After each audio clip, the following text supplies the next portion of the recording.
From Pacifica Radio, this is Democracy Now! He asked if any students plan to bring a date of another race to the prom. And when certain students raised their hand, to acknowledge that they plan to bring a date of another race, he announced that if any interracial couples attended the prom, that he would cancel it.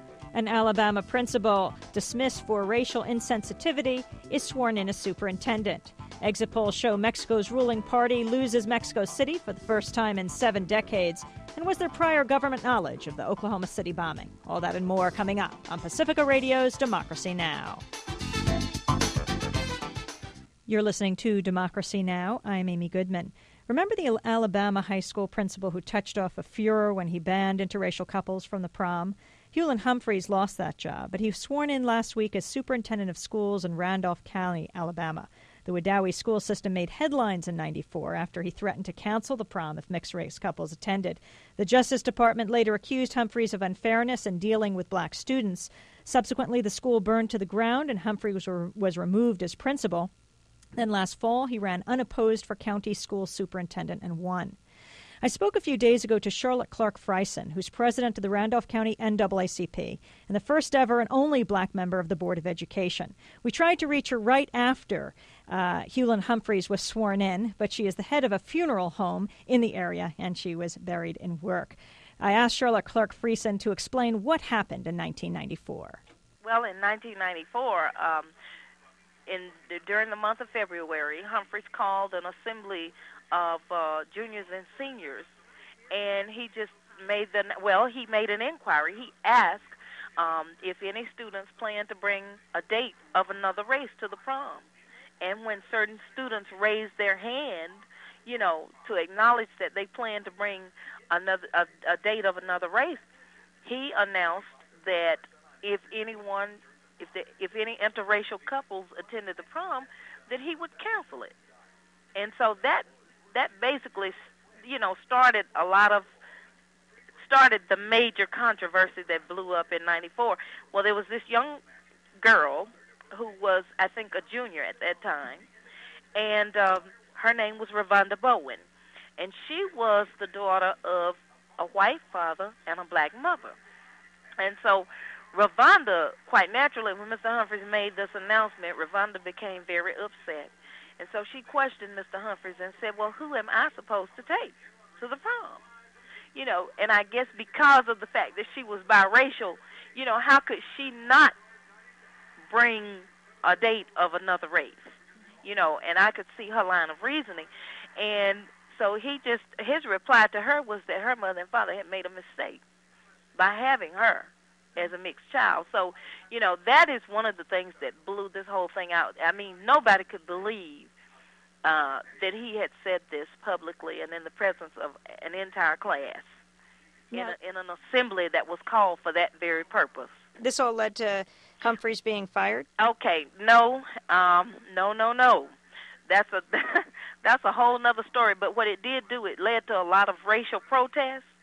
It led to the involvement of several mainline civil rights organizations on the local level, such as the NAACP. In the beginning, the NAACP took up this fight. SCLC joined them, and then many other organizations, such as the ACLU, joined in the effort. And so there was just a massive protest going on, and basically all of these organizations appealed to the local Board of Education to terminate Mr. Humphries. And the Board of Education refused to terminate Mr. Humphries. And so that led to further racial demonstrations and just a lot of outcry, a lot of overt stuff that went on during that time. And eventually, it even led to a boycott. So there were a lot of things that went on.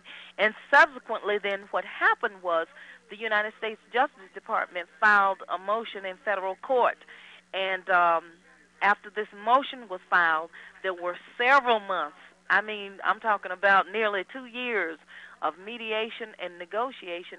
And the end result then was what we call a consent decree, which was basically like an agreement between the parties. And Hulond Humphries was a major part of that consent decree. But as a result of this consent decree, Mr. Humphries was barred from going on campuses. There were certain other things that he was not to serve as a principal. He could not supervise. He could not serve in a position whereby teachers were being supervised or students were coming under his direct supervision, and so forth and so on. So as a result of this litigation that was actually filed by the United States Justice Department on May 17th, 94,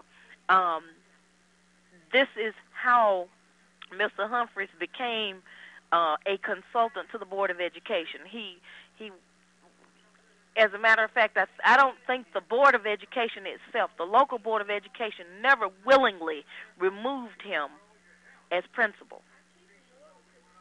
They never agreed to do that because they basically sympathized with him and attempted to support him even throughout the controversy, even in the midst of tons of evidence against him.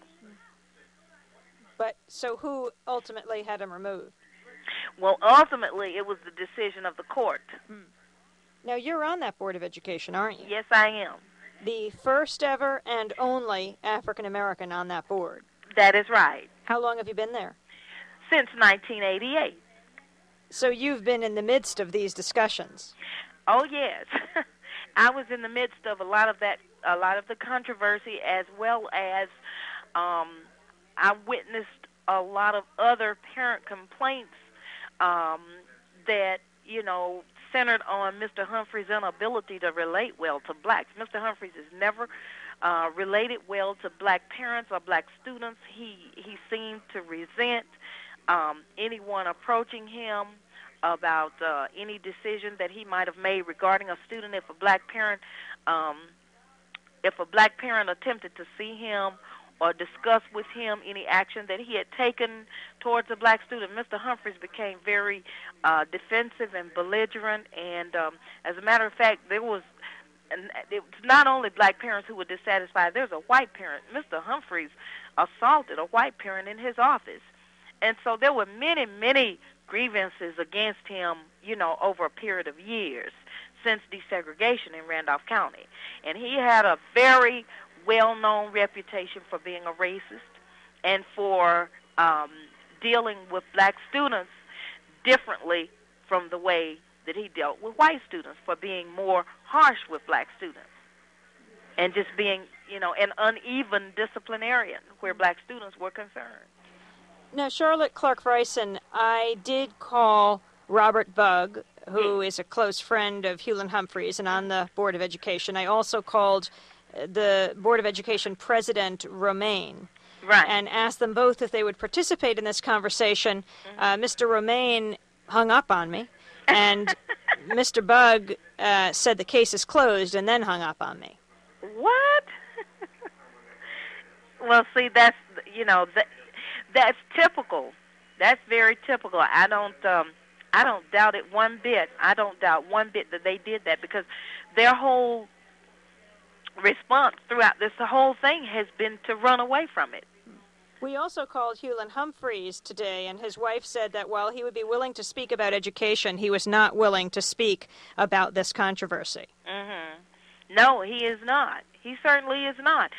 And that's been, I think that's been one of our whole problems throughout this whole thing, is because none of them will admit that we have a problem. None of them will admit that Hulond Humphries has been the center of a lot of racial tension and a lot of discord in this particular school system. No one wants to deal with that issue. Now, I don't understand something. If he, by the decree of the court, had to give up the principalship of the school and as a consultant was not allowed on the property when there were students there, had to go to the school before and after school and consulting on the new school building, how can he be superintendent? I assume he would have to have contact with students. Well, to be absolutely honest with you, that is really our question, and that was one of the reasons why we filed other motions in court. We filed other motions on the basis that, first of all, even after a federal court judge ordered him not to go on school property, By the way, the federal judge was Myron Thompson, who also is black. Hulond Humphries disregarded that order and did go on campus. And so we filed a motion on that basis, on the basis that he had violated a consent decree on a federal judge's court order, and went right ahead on and went on school property when students were present. We felt that by virtue of this, he should be disqualified. He should not have been allowed to even qualify as a candidate. And another basis on which we filed this motion was that he did not qualify according to Alabama law because he was no longer a supervisor. He was not in a supervisory position. There were express orders in the court decree which specified that Humphries could not supervise teachers or students. Yet the law in Alabama says that a person who's qualifying to run for superintendent of school has to be in a supervisory position. Is it possible that the federal court will annul this election? We wish that they would, and this is what we asked them to do, but I don't believe that Judge Myron Thompson is going to do it. He certainly did rule in our favor, in that he ruled that Humphries most certainly did violate the consent decree, but he said that he was not going to prevent him from being superintendent. So what does this mean for the black community right now? What are your plans come the fall? Well, to be absolutely honest, I hate to be the one to say this, but I personally feel that in the best interest of black students in Randolph County, the children are going to have to flee from the public schools in this county and not participate and find an alternative means of educating, of providing education. It has been, I guess, implied to a degree that the students might exit the school systems again by way of the freedom schools. You know, we established freedom schools back in '94 during the boycott, and it was a very difficult time. By no means am I advocating that, you know, boycotting is the best thing to do, but sometimes it's the only thing to do. Was this the boycott in reaction to Hulond Humphries' first comments in '94? Yes. Mm-hmm. Who would teach the students in the freedom schools? Well, back in '94, we just took volunteers, anyone who was available and willing and, you know, who had the time to work with the children. They worked with them, and the freedom schools were conducted in 3 churches in the county. This time, I would certainly think that it would need to be much better organized and, of course, much better qualified personnel. You know, but when we get into the issue of trying to provide education for kids, you know, it's a touchy subject. It's a real complicated issue because, number one, you know, public school is really the place where the children should be educated. It doesn't seem fair that they should have to flee from a system where they pay taxes. And they're entitled, you know, they are entitled to public education, and it should be free. It should be appropriate. It should be non-threatening. You know, what percentage of the public schools are black children? I'd say roughly 40%, 38 to 40%.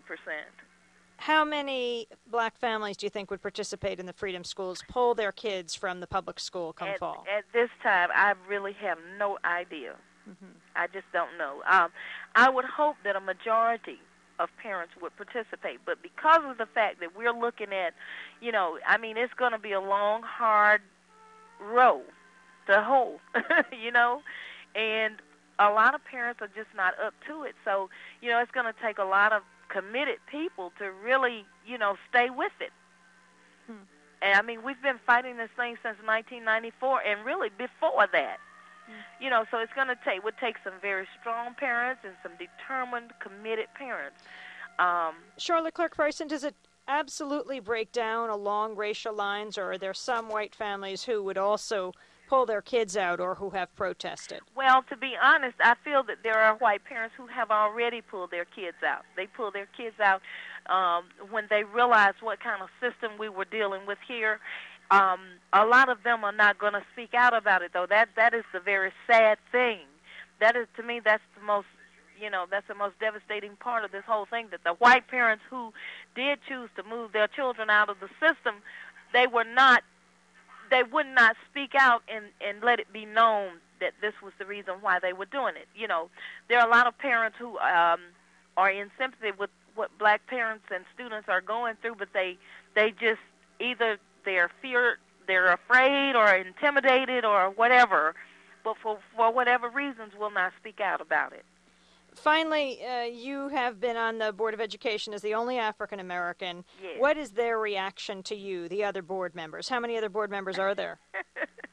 Well, there is a 7-member board, and I am 1/7 of that board. I am one of 7 members.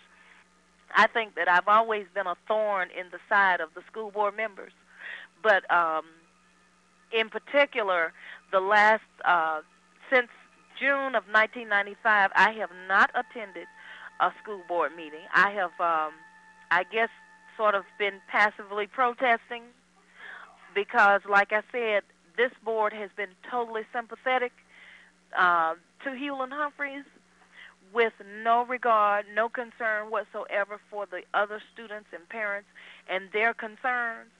They have been reckless in spending school funds. They led our school system into a state of financial ruin because of legal fees incurred trying to defend themselves for retaining Hulond Humphries even after he made the racist remarks. So I have basically been a thorn in their sides up until, the time that I attended my last board meeting. So basically, I think they're still acting recklessly and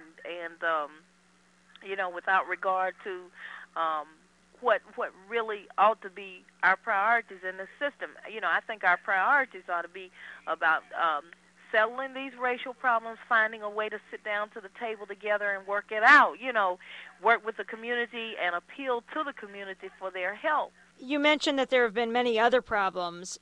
What about the ratio of black teachers to white teachers? You say that there's a 40% black student population. How about the teachers? I would imagine there's probably less than 1% of teaching staff in the county. How have you addressed that? Well, that was also addressed in this consent decree that came out of all this controversy that arose back in 1994. The school system did agree to change its hiring practices, but to be absolutely honest, there has not been very much change along the lines of, as far as hiring more black personnel, more black administrators, etc. You're also the head of the NAACP of Randolph County? You're right. And the NAACP has just announced that at their annual meeting this month, they're going to have a debate about whether integration of the schools, whether desegregation is actually the best way to go. What are your thoughts on that? I realize that the NAACP fought harder than probably any other organization for desegregation, but in many ways, desegregation hurt black children. It hurt black parents. It hurt black professionals because black professionals became like endangered species. Black administrators, they became like rare. Children were not seeing as many black role models as they really needed to see in the public schools. So yes, our children were hurt, and to be absolutely honest, I don't know if integration has not really accomplished much of what it should have accomplished or what we wish it had accomplished. Charlotte Clark-Frieson, president of the Randolph County NAACP, the first ever and only black member of the Board of Education of Randolph County, speaking to us from Randolph County in Alabama. You're listening to Pacifica Radio's Democracy Now! If you'd like a copy of today's show, you can call 1-800-735-0230. We'll be back in 60 seconds.